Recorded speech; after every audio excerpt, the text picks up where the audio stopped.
guys, Tara here from Recovering Book Hoarder, and it is that time of the month when we wrap up the previous month. So, the month of March was absolutely fantastic. I think it's probably my best reading month ever. I read a grand total of 22 books this month, and they were all between 3 and 5 stars, with the most being in the 4 and 5 star range. So, I have to say, like, incredibly happy. I don't know if that means I'm just getting to know myself a lot better as a reader, and so I really know what I'm going to like and not like now, so I'm picking better. If I have just really happened across the booktubers that are the most like me, and therefore I am getting great recommendations. It's probably a mix of both of those things. So, this month I had 2 3-star reads, I had 10 4-star reads, and I had 10 5-star reads, which is like stinking amazing. No DNFs. So, let's get into it. I think let's talk about Middle Grade March first. Middle Grade March is one of my absolute favorite readathons that takes place each year. I just love middle grade so much, and this year was I did really well with middle grade. So let's go through those pretty quick. I'm not going to focus on any too long because I do have a middle grade March vlog, which I will go ahead and put in the cards up here if you want to check that out, where I talk about most of these in a lot more detail. I read Maniac McGee by Jerry Spinelli. Read this one with my daughter. My daughter gave this one only 2 stars. I, however, really enjoyed it. This ended up being a 4-star for me. I thought it was entertaining. There's a lot of hyperbole. And I thought that Jeffrey McGee was a really good character. I think that there are things in here about racism that don't hold up as well as I would like them to, but I enjoyed it. I thought it was good. Cass didn't love it. Okay, then we read, Cassidy and I again, all 3 of the Wayside School books. I shouldn't say all 3 because there's a 4th one too. We just don't have that one yet. And Cassidy gave books 1 and 3 5 stars and book 2 4 stars. She loves these, and they are, if you've never read Wayside, it's like a school flipped on its head. So, like, things that are normal in most schools are considered abnormal in their school, and vice versa. And the characters are all really funny. And my daughter just laughs so hard the entire time that we were reading it. And then she ended up binging through the series on YouTube. I think it was like 8 hours long or something like that, the series. But she loved that too. All right, then we read Flunked by Jen Kalanita, and this is the first book in the Fairy Tale Reform School series. This one got 4 stars for me, and this is like fairy tale retelling. They're villains. See the error of their ways and start a school to reform child villains children that are going in the wrong direction, and they hope to keep from becoming villainous. All right, then I listened to Holopack by Jessica Townsend, and this is book 3 in the Nevermore series. And this series will follow Morgan Crow, who is a cursed child, and there are just the best characters in here, and my favorite character is actually the hotel, which is the Deucalion, and I love it. It's so much fun. If you like Harry Potter, you'll love Holopack, and I listened to it, like I said, and the narration was very good, and I liked it. It was not my favorite in the series. This one ended up being a 4-star for me instead of 5-star. The previous 2 were both 5 stars, but still, I like where the book ended, and I'm excited to see what happens moving forward. Okay, then we have The Brave by James Bird, and this is actually a 6-star read for me. I really loved this. It's a coming-of-age story. It's very literary, just some great, wonderful quotes in here. This was the group read for middle grade March, and it was a very polarizing book. So there was a lot of people that did not like this book, a lot of people that love the book, and there's a lot of articles online about some people feel that the representation of the Ojibwe tribe was poor and the disability rep was poor. There's other articles that talk about the exact opposite. Personally, I work in the mental health field, and I was not upset with the way that they treated the disability in here. And the author is part Ojibwe, so I can't, I feel like he's better to judge the real, the Ojibwe rep in here than I would be, because he is Ojibwe. But in any case, I really, really loved this one. I would have never picked it up had it not been for middle grade March, and that is why I love so much to participate in group reads and book clubs and things like that, because I pick up books that I've never heard of or never would have normally picked up, and a lot of times I end up really loving them. Okay, then we read Green Glass House, and this was actually also the pick for Krista's Patreon group, Krista from Books and Jams. And I have been wanting to read this one for quite a while. It's fun. This was a 4-star for me. Kind of slow. Yeah, kind of slow. I really like the house. I love the trope where houses, hotels, things like that are a character and have just a lot of description, and that house was this way. So I am going to continue with the series, but it's like kind of deeper than most middle grades, and there's some really good adoption rep in there also. Then I read Wonder by R.J. Palacio. I don't know how you say this name. Palacio? I'm not sure. I love this. This was a 5-star read. It just reads so quickly. There's multiple points of view. The chapters are very short, which is something that for me really keeps things moving. So that was a lot of fun. I like that. All right, then I read the book 1 of Harry Potter, the Mina Lima edition, the illustrated edition, and it is just one of the most beautiful illustrated books I have ever seen. Let me show you. There's like these, they're considered interactive illustrations. If you look at that middle grade March video, I show a lot of the illustrations, but this is a later one. Look how fun this is. Okay, so this is Christmas in the Great Hall. So we have here where it's just normal, and then you pull it down and it becomes Christmas in the Great Hall, and it's so fun. And I mean, this is always a 5-star read for me, but like, even if I didn't like Harry Potter, it would have been 5-star just because of the illustrations. I love Mina Lima. It is it's an illustrating duo, and I just think they're so good. All right, then my final for middle grade March was A Light in the Attic by Shel Silverstein, and these are poems by the wonderful Shel Silverstein, and they were just so much fun. There were some in here that I loved. I just so much that, like, even as an adult, you're like, I can really relate to that. Of course, it was a very quick read, and I now want to read the other 2 books of poetry that he has. Hey guys, Future Tara here. I realized in editing that I forgot to talk about a middle grade book.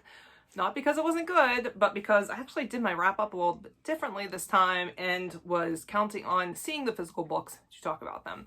And this was actually an ebook, and that was the book Ghosters by Diana Corbett. And it was a fun book. So I talk about this one in more detail over at my middle grade March vlog, but siblings move with their father into their grandparents' mansion. Like, think like Gothic Victorian mansion. Mom has died, the grandparents have died, and it's rumored that this place is haunted. And there is a contest on this like real life ghost hunting show, which is called Ghosters, that the kids are just dying to enter. And they are having some supernatural contact experiences. It was not believable at all, but I don't think it was meant to be. So it was fun though. The house was a lot of fun. There's a twist at the end that I did see coming about halfway through, but it was fun. I ended up giving it a 4 stars. I would like to continue with the series, but I want to get like physical copies, because I just have such a hard time with ebooks. I have a hard time. I much prefer a physical book. So, oh, also, there is also autism rep in the book. The main character, her brother, has high functioning autism, you know, the diagnosis formerly known as Asperger's.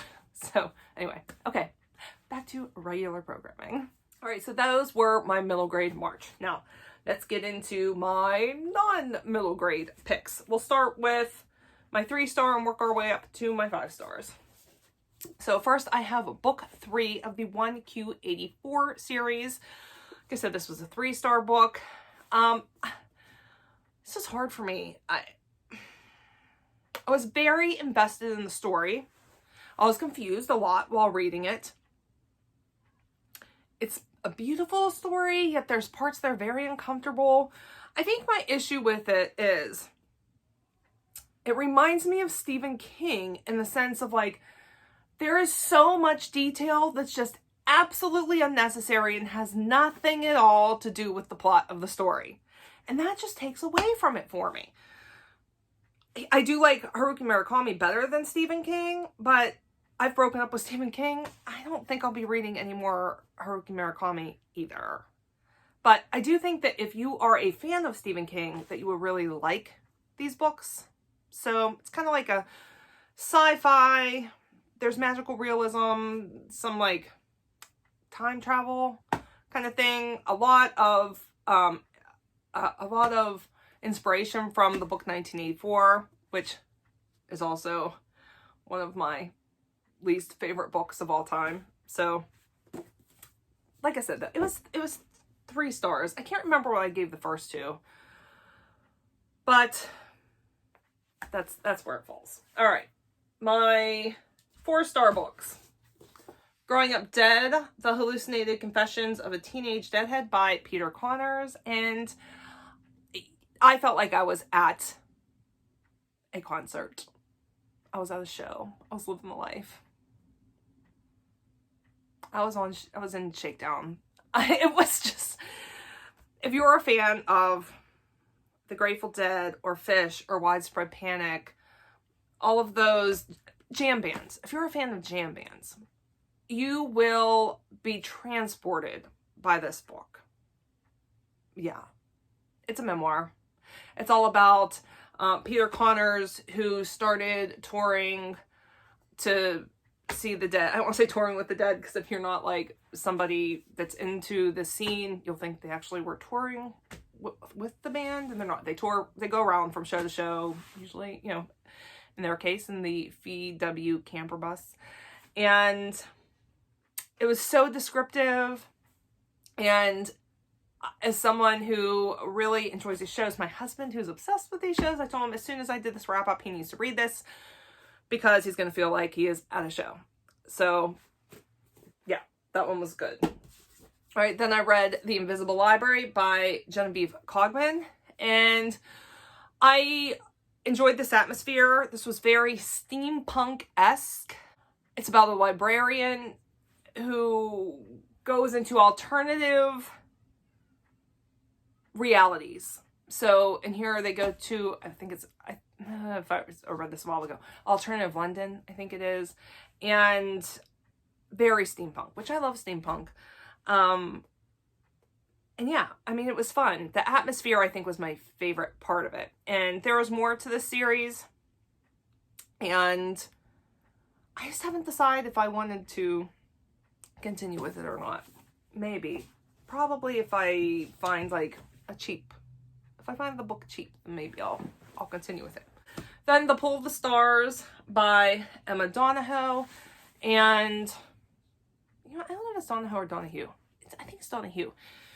Read this for April's book club over at Getting Hooga With It, her Patreon book club. This was the pick this month. And this was like all over the place for me. My favorite part of this was the plot. So this follows a maternity fever ward back during the 1918 Spanish flu, and we are in Ireland, and it's kind of like I want to say it's kind of a closed room. For most of it, you're in the maternity ward, but there are a couple of scenes that take place outside the maternity ward, so I guess it's not like a total closed room, but most of the time you're in that maternity ward, and it is very graphic. It is heartbreaking in a lot of scenes. Unpopular opinion. There is a romance in here that I just felt was unnecessary and unbelievable, given the fact it was over 3 days. So I could have done without that part. I think this probably would have been a 5-star book if it hadn't been for that. I just felt like that romance, it was just so unbelievable to me, given the time span and the age difference, and I did not love it. So, yeah. Not 5 stars. This was in my 5-star prediction. I shouldn't have told you what kind of stars I gave it. I should have waited till my prediction video, but there you have it. Pretend like I didn't say that. Okay, then What It's Like to Be a Bird by David Allen Sibley. I wouldn't say this was an enjoyable book, but for what it was, which is supposed to be an exploration of bird life, it was quite fascinating. I learned so many interesting facts, and after reading this, I kept thinking to myself, while reading this, I kept thinking, anyone that doubts the existence of God should read this, because birds are so intricate and how they are put together is just so amazing. There's just no way that there was not an intelligent designer behind that. So despite the fact that they talk about evolution a lot in here, to me it was like very clear evidence that God exists. So it's a beautiful book. There's really beautiful illustrations. I'm actually going to pass that on to my pastor, who's like really loves nature, and I think he would really enjoy that book. All right, my 5 stars. First was a reread, and that was Charming the Highlander by Janet Chapman. Janet Chapman passed away a few years ago, and I'm still very upset about it. This is the first in her Highlander series. It's time travel, where these Scottish Highlanders go forward about 800 years into the future, and it is just, it's so much fun. You know, it's problematic. There's some problematic things in here. It's very not believable at all, but I don't care. It is escapism, and I love it so much. I loved it just as much as I did the first time I read it, and my plan is to do a reread all of Janet Chapman's books that involve the Highlanders, and I'm really looking forward to it now. Okay, then I read The Circle Maker by Mark Batterson, and this is like my 3rd Mark Batterson book, and every book I read of his, I learn a new, wonderful, amazing way to pray, and I just cannot recommend his books enough. They're just so good. All right, this next one I think is my favorite read of the month.